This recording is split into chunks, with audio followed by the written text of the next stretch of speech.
Vamos a esto, porque esto tenemos que hacerlo, porque hoy no solo tenemos tele rusa, tenemos tu tele rusa y 2 teles más.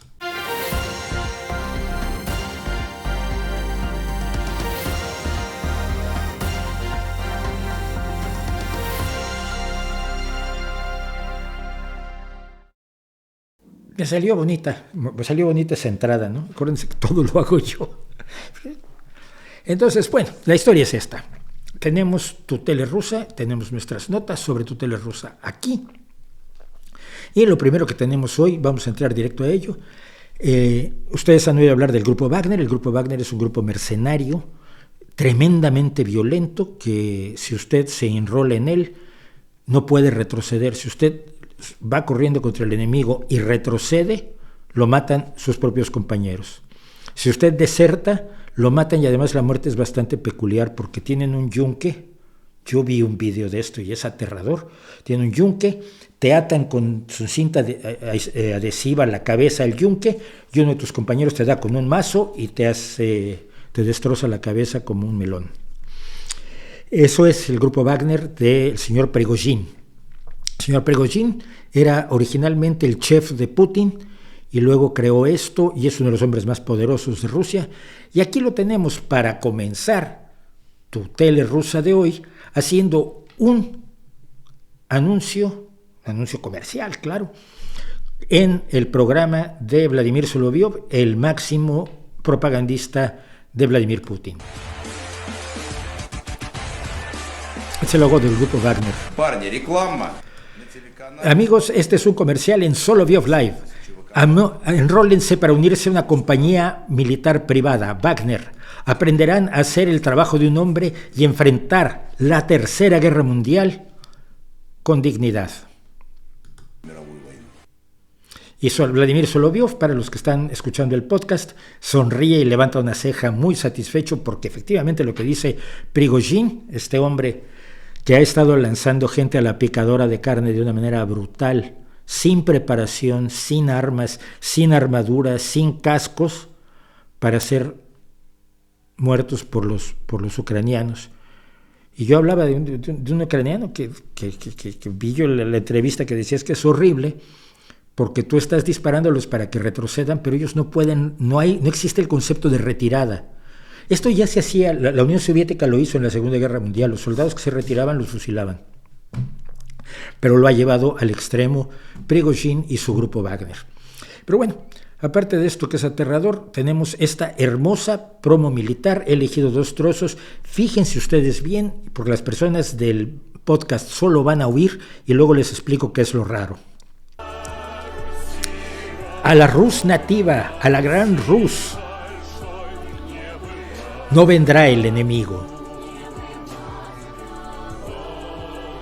Levántate, querida madre Rus.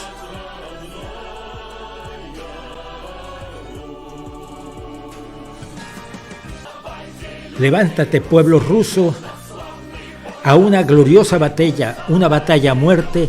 Levántate, pueblo libre, por nuestra tierra honesta. Y mientras pasa todo esto, pasan una serie de escenas, lo cuento para los del podcast, donde está, por ejemplo, Vladimir Putin, y está Yuri Gagarin, y están muchos soldados haciendo muchos disparos, y están Stalin y Lenin. Joseph Yugasvili Stalin y Vladimir Ilich Ulyanov Lenin, recuperados del panteón de héroes rusos para mandar a los rusos de hoy a la guerra. No lo entiendo. Pero bueno, vamos a otra cosa. Como ustedes saben, el Tribunal Penal Internacional de La Haya decidió pedir el arresto de 2 personas en Rusia por el secuestro de niños, del que hablamos ampliamente ya aquí, secuestro de niños ucranianos que fueron arrancados muchas veces de los brazos de sus padres para llevárselos a Rusia, a rusificarlos, hacer que olvidaran que eran ucranianos, a que aprendieran ruso y a que aprendieran a amar al padrecito Putin. Y entre estas 2 personas fueron una la responsable de bienestar infantil en Rusia, que es María Lvova-Belova, que es la que ha estado encargada de llevarse a los niños y repartirlos entre familias y escuelas rusas para rusificarlos, y Vladimir Putin.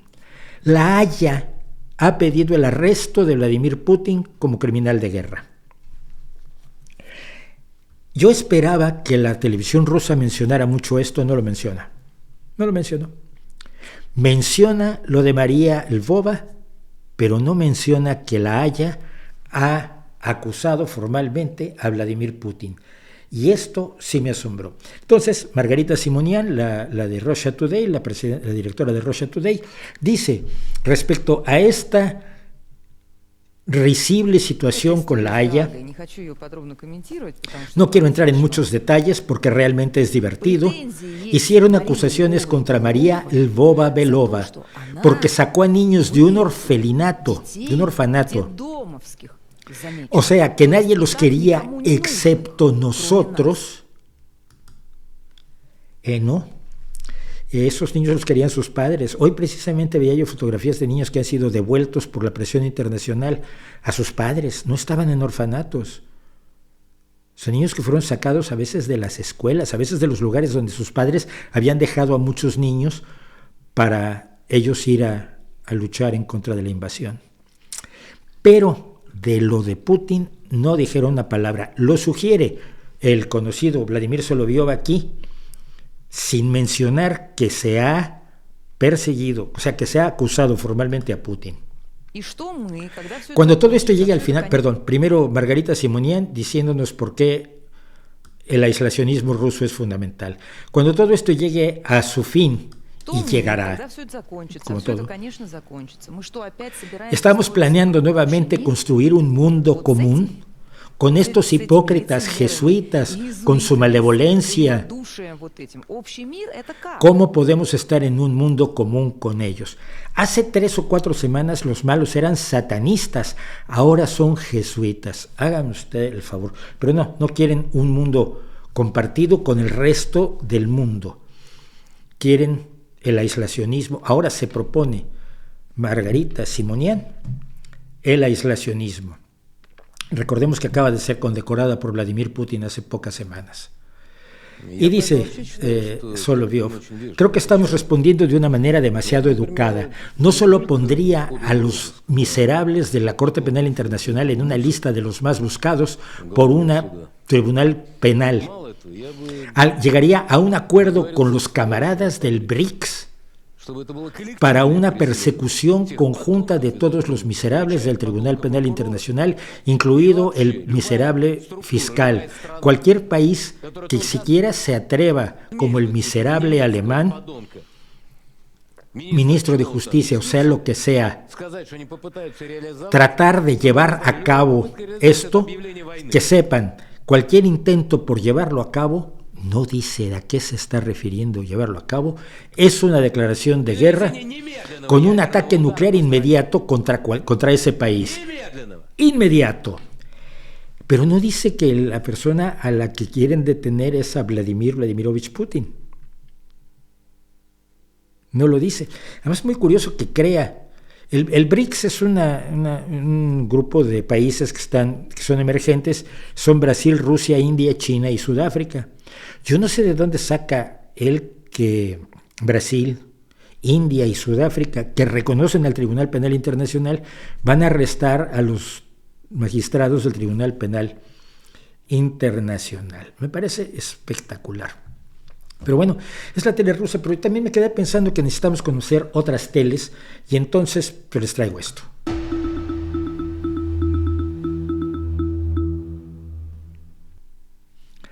Tu tele ucraniana. Bueno, he estado viendo algunos canales de otros países, cómo ven las cosas, que las ven distintos de nosotros, y sobre todo las ven distintas de nuestra izquierda, más a la izquierda, de la izquierda, de la izquierda, de la izquierda del PSOE. Por ejemplo, respecto a la Unión Europea, ustedes saben que Podemos siempre ha sido enemigo de la Unión Europea, ha sido euroescéptico, nació pidiendo que España saliera del euro, y sus europarlamentarios, porque eso sí mandan europarlamentarios a cobrar, han votado siempre a favor de Rusia o absteniéndose en las condenas contra Rusia. Pero vamos a ver, entonces se le pregunta en Ucrania a la gente sobre la Unión Europea y esto es lo que responde. ¿Quieres que Ucrania se convierta en miembro de la Unión Europea? Sí, sí quiero. ¿Qué pros y contras ves en ello? Bueno, pros, seremos más fuertes y probablemente el país agresor no se comportará tan mal con el nuestro. Sí, sí quiero. Sí, sí. Por supuesto que sí. Probablemente sí. ¿Qué pros y contras ves? Bueno, se abrirán más oportunidades para Ucrania. ¿Sabes? Es necesario para nosotros. Porque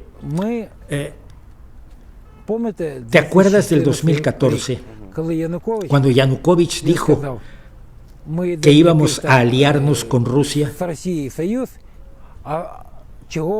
¿Por qué empezó todo entonces? Porque la gente quería estar en la Unión Europea. Lo más probable es que sí quiera. Este otro dice, es una pregunta a discusión, yo diría tanto sí como no, porque creo que nuestro país se puede convertir en un jugador fuerte a nivel mundial sin ayuda. ¿Sabes? Honradamente quiero que vivamos como la gente vive en la Unión Europea, limpios, ordenados, ricos. Aquí evidentemente hay que decir que no hay que esperar demasiado de la Unión Europea, que es un proyecto en construcción. Y otra chica dice, creo que sí, nos hemos movido hacia eso durante mucho tiempo. El Euromaidán empezó debido a eso, así que pienso que sí. Otro que dice que sí y otro que dice necesariamente sí. ¿Qué pros y contras ves? El apoyo de la alianza y la posibilidad de recibir más ayuda de otros países. ¿Quieres que Ucrania se vuelva parte de la Unión Europea? Ciertamente, ciertamente, dice este hombre. ¿Qué pros y contras ves para Ucrania?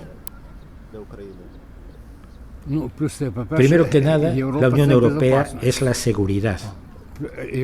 La Unión Europea es el progreso. Muchos estarán en desacuerdo, pero no pueden despreciar lo que ven los ucranianos, que fue por lo que fue el Euromaidán, que fue por lo que comenzó la guerra en 2014 con la toma de Crimea y la invasión y el financiamiento de grupos separatistas por parte de Putin. Pero bueno, Ucrania está en guerra con Rusia, pero Moldavia pasó por una guerra con Rusia donde se le independizó también una zona de gente que como hablaba ruso tenía que ser independiente, con todo este concepto étnico que recuerda mucho al de Hitler, y perdió Transnistria, precisamente. ¿Transnistria? Sí, creo que sí. Y entonces pues vi algo de la televisión moldava con el mismo tema.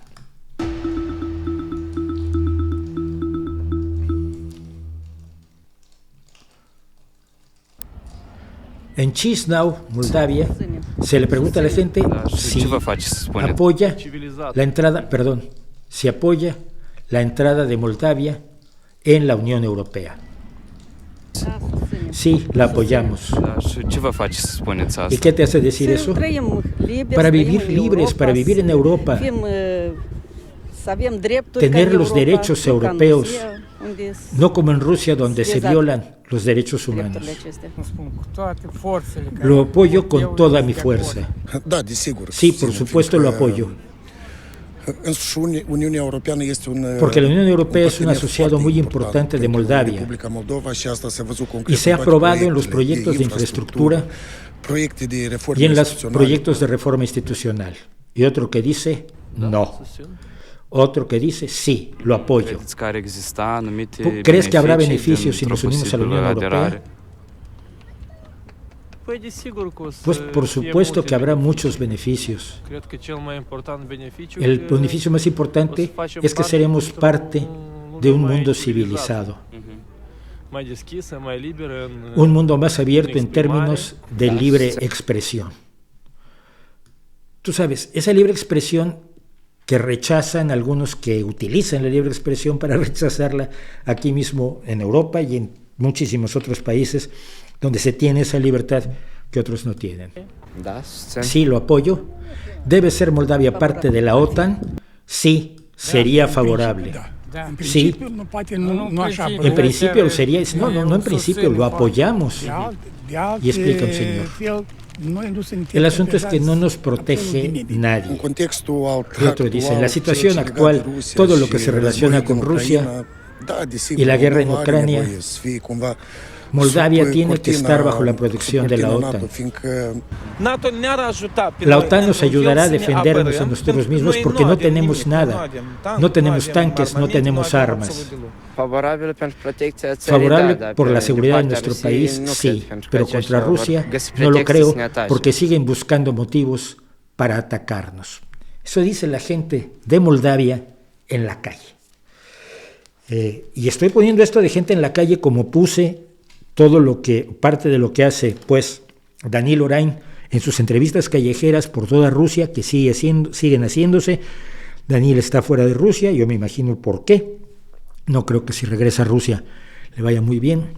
Y con todo esto puedo adelantarles que probablemente para la próxima semana o la otra tengamos aquí una conversación muy importante con un personaje de una relevancia enorme que ha estado atestiguando la realidad en el frente de batalla, en el Donbass.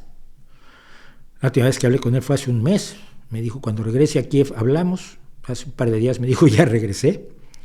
Aquí por lo menos estuvo el último mes y bastante más tiempo, me parece, en el Donbass, en la frente de batalla. Vamos a hablar con él. Que la historia que conozcamos no nos pueda gustar o no vaya con nuestras ideas, no quiere decir que debamos rechazarla o que podamos darnos el lujo de rechazarla. Cuando se nos ha contado una historia, hay que oír otras historias porque probablemente la que nos han contado pues no es la más real.